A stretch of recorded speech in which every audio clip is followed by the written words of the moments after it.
ในดวงวิญญาณของพ่อผู้ดวงลับของแม่ผู้ดวงลับเสื้อในพันมาหาเอาเขาของเงินตาจากพี่น้องวงศาบุตรที่นาลูกเตา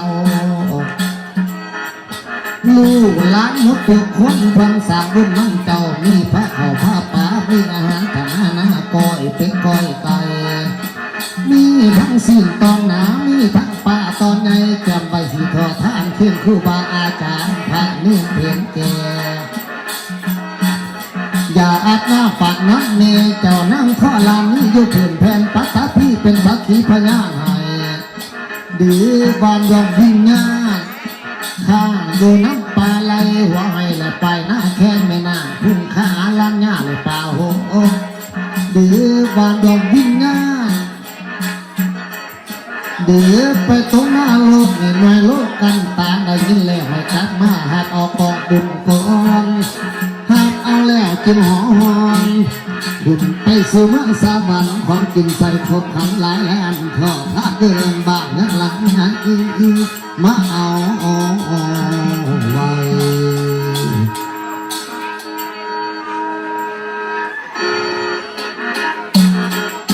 เอาเห็นหลายเนี่ย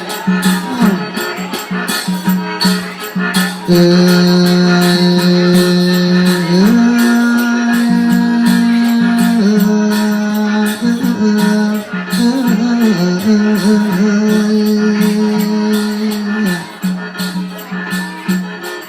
ือนนี่สายนี่หยุดไหม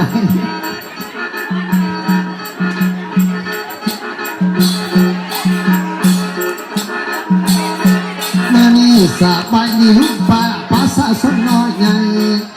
ดอกพี่น้องบ้านตัดกีดผู้นางไก่และไก่เนื้อไก่ไก่ฟังบาดหมอลำสมปองหลายปีเดือนดวงลำแต่ลำผ่าพุ่งพังหายจากกันไก่เองจังตัวพึ่งพังพอแนวกินมันกระสมสองไปหาลำบ่อผักทอนไปล้ำเรื่องต่อก่อนกันเดียวนอนนางห่วงน้องสั่งแต่โบนี้ไปล่อเลยล้ำไตแถวในกันในทางเวลาน้ำลงลาจะเวียนอาปนังน้ำถือว่าโซ่ส่งหลายเดือนเราสถานะจางใจ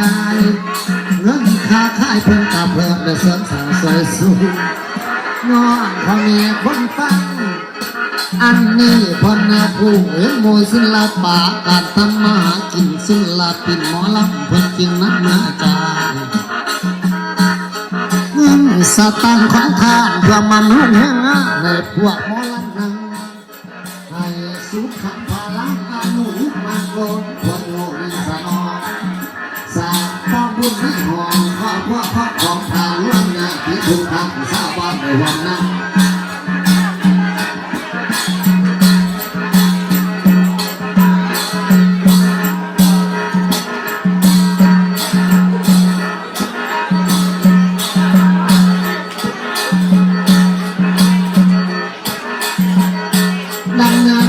บุญมาลังรักของไว้พร้อมใส่สุขกายสบายใจลงพัฒนาไทย